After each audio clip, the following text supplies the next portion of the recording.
राजस्थान सहित 5 राज्यों के विधानसभा चुनाव को लेकर आज चुनाव आयोग की 12 बजे प्रेस कॉन्फ्रेंस है। ऐसे में आज से चुनावों को लेकर आज आचार संहिता लगेगी। वहीं कांग्रेस और बीजेपी आज से चुनाव मैदान में उतर कर अपने अपने जो मतदाता है उनको रिझाने का काम शुरू करेगी। ऐसे में पुलिस प्रशासन भी अपनी अपनी तैयारियां करेगा। वहीं बीजेपी की जो प्रदेश मंत्री हैं मूर्ति जी मीणा हमारे साथ मौजूद हैं, उनसे बात करेंगे किस तरीके की पार्टी की तैयारियां हैं। अभी तक पार्टी की ओर से सूची जारी नहीं की गई है। जो प्रत्याशी है उनको लेकर अभी सूची जारी नहीं की गई है, उसको लेकर चर्चा करेंगे। मैडम, किस तरीके से बीजेपी की तैयारियां हैं चुनाव को लेकर और प्रत्याशियों की भी सूची जारी नहीं की गई? जी, बिल्कुल, सबसे पहले तो मैं आप सभी को नमस्कार। और जिस तरह से अभी प्रत्याशियों की सूची की जारी होने की तैयारियां चल रही हैं, अभी देखो कब तक ये निकालते हैं, पार्टी के ज़िम्मेदारी है, ये सारी चीज़ें उन्हीं का निर्देश अनुसार होगा। और जिस तरह से मैं बताना चाहूँगी आपको कि अगर बात करें हम लालसोट की, तो कहीं न कहीं उसको लेके हम क्षेत्र के अंदर पूरी तरह तैयारियाँ में हैं। जो भी होगा, जो भी पार्टी का निर्देश होगा, जिसका भी टिकट जो भी प्रत्याशी होगा, उसके लिए पूरी तरह हम पार्टी के लिए काम करेंगे। बस इसी सिलसिले में लगे हुए हैं। डोर टू डोर हम लोगों से संपर्क में हैं, इसी को लेके।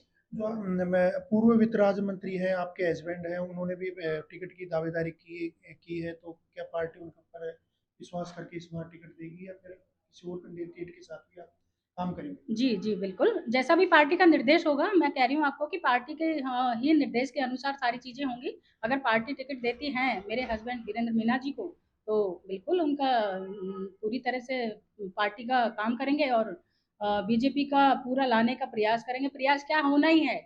बस लालसोट के अंदर तो कमल खिलना ही है बीजेपी का, एक तरह से देखा जाए तो। प्रत्याशी चाहे कोई भी हो, और ये निर्देश पार्टी का होगा, जिसे भी ज़िम्मेदारी देंगे, हम पूरी तरह से निभाने का प्रयास करेंगे। जो क्षेत्रीय विधायक हैं और चिकित्सा मंत्री हैं प्रसाद लाल जी मीणा, उनके द्वारा जो विधानसभा में इस बार जो विकास कार्य करवाए गए हैं, उनको कैसे देखते हैं? विकास कार्य तो देखो, ये तो सारी झूठी हवाएं हैं। किसी तरह का कोई ऐसा काम मतलब हो नहीं रहा जो होना चाहिए। सारा टोटली भ्रष्टाचार के अलावा और कोई काम है नहीं लालसोट के अंदर। आप देख लिए लालसोट क्या, पूरे राजस्थान के अंदर आप देख रहे हैं कि कांग्रेस सरकार ने किस तरह का मतलब एक तरह का उत्पीड़न कर रखा है। लोगों के अंदर किस तरह की गलत विचारधाराएं भर रखी है। महिलाओं के साथ, बच्चियों के साथ आप देख रहे हैं कि पूरे राजस्थान के अंदर 4 साल में मतलब क्या नतीजा निकला। मतलब कहीं भट्टी में जला के बच्चियों को मारा जा रहा है, कहीं महिलाओं का रेप केसेस हो जा रहा है, कहीं आदिवासी एक महिला को आपने देखा होगा कि किस तरह नग्न करके और उसको किस तरह से दौड़ाया गया। तो मतलब कहीं ना कहीं भ्रष्टाचारी के अलावा और इस तरह की हरकतें करने के अलावा और कांग्रेस के अंदर कुछ भी नहीं देखने को मिलो 4.5 साल के अंदर। क्या लग रहा है इस बार की, मतलब चेहरा भी अभी तक बीजेपी ने कोई डिक्लेयर नहीं किया गया है सीएम प्रोजेक्ट के लिए, और इस बार मोदी के फेस पे या पार्टी सिंबल के उस पे चुनाव लड़ रही है बीजेपी। क्या लग रहा है इस बार परिवर्तन होगा या फिर? बिल्कुल, ये तो देखो, मैं तो यही कहना चाहूंगी कि ये तो पार्टी का निर्देश है। जैसे वो करेंगी वैसे ही पार्टी का जो भी सीएम बनेगा, चेहरे जो भी सामने चेहरा आएगा, वो उनके अनुसार होगा। इसमें तो हम लोग कुछ नहीं कर सकते। हमारा तो यह है कि हम बीजेपी को राजस्थान के अंदर कमल खिला के एक नया मोड़ देना चाहते हैं राजस्थान में बीजेपी के लिए। और कांग्रेस बहुत जल्द आप देखिए सुपड़ा साफ होने वाली है राजस्थान के अंदर। किसी भी हालत में कांग्रेस को आगे बढ़ावा नहीं मिलेगा, ये मैं आपको दावे के साथ कह सकती हूँ।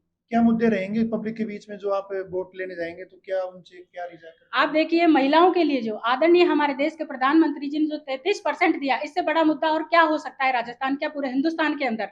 जो महिलाओं के लिए उन्होंने सोचा, आज गैस से लेके चूल्हे से लेके मतलब एक घर गृहस्थी के लेके महिलाएं आगे तक बढ़ रही हैं। तो अब कहीं ना कहीं महिलाओं की भागीदारी अब पॉलिटिक्स में भी आगे आने वाली है। और हर तरह से पुरुषों के साथ कंधे से कंधा मिला के चलने वाली है महिलाएं। कौन सा कार्य महिलाओं के लिए ऐसा है कि वो महिलाएं नहीं कर पाती। तो बहुत ज्यादा उत्साह महिलाओं में है। और मैं तो कहना चाहती हूँ कि आदरणीय हमारे देश के प्रधानमंत्री नरेंद्र मोदी जी का मैं पूरे राजस्थान, क्या लालसोट, क्या पूरे राजस्थान की महिलाओं के द्वारा उनका बहुत बहुत आभार करती हूँ, धन्यवाद करती हूँ कि उन्होंने महिलाओं के लिए इतना कुछ सोचा। इतने आए प्रधानमंत्री, इतने सरकारें, इतना लोग आए, लेकिन कहीं किसी ने महिलाओं के लिए नहीं सोचा। तो मैं तो उनका बहुत बहुत आभार करती हूँ कि उन्होंने महिलाओं के लिए और बच्चियों के लिए इतना कुछ सोचा। एक अभी पोस्ट लगा है बीजेपी ने रामदेवरा में एक किसान का, जिसकी जमीन नीलामी को लेकर ऐसा कुछ कहा गया है, उसको लेकर एक विवाद छिड़ा हुआ है। किसान ये कह रहा है कि मेरे ऊपर न तो कर्जा है, न मेरी जमीन नीलाम हुई है। उसको लेकर वह मुख्यमंत्री जी से मिला है, तो क्या मतलब ये कहीं न तो कहीं चूक देखो हुई है क्या? कहीं न कहीं कोई चूक नहीं है, पार्टी की बीजेपी सरकार की कोई चूक कभी हो ही नहीं सकती। ये सब कांग्रेस सरकार का खिलवाड़ है। मतलब किसी भी तरह से उनको लेकर इस तरह की अफ़वाहें फैलाना उनका काम है। मतलब काम तो कुछ होता नहीं है कांग्रेस सरकार पे और इस तरह की अफ़वाहों को लेके और बस बढ़ावा देने के अलावा और कोई काम नहीं है उनके पास। ये थी अपने प्रदेश मंत्री मूर्ति जी मीणा, जिन्होंने कहा कि इस बार जो महिलाओं को केंद्र की मोदी सरकार ने 33% जो आरक्षण दिया है, ये एक ऐतिहासिक काम है और ऐसे में इसी बार जो महिलाओं को इतना बड़ा तोहफे के रूप में जो 33% आरक्षण मिला है और प्रदेश में जिस तरीके से जो भ्रष्टाचार और जो महिलाओं के साथ अत्याचार हो रहा है, इन्हीं मुद्दों को लेकर विधानसभा चुनाव में बीजेपी उतरेगी और बीजेपी यहाँ परिवर्तन लाकर ही रहेगी। लालसोट से इंडिया न्यूज के लिए महेश बोहरा।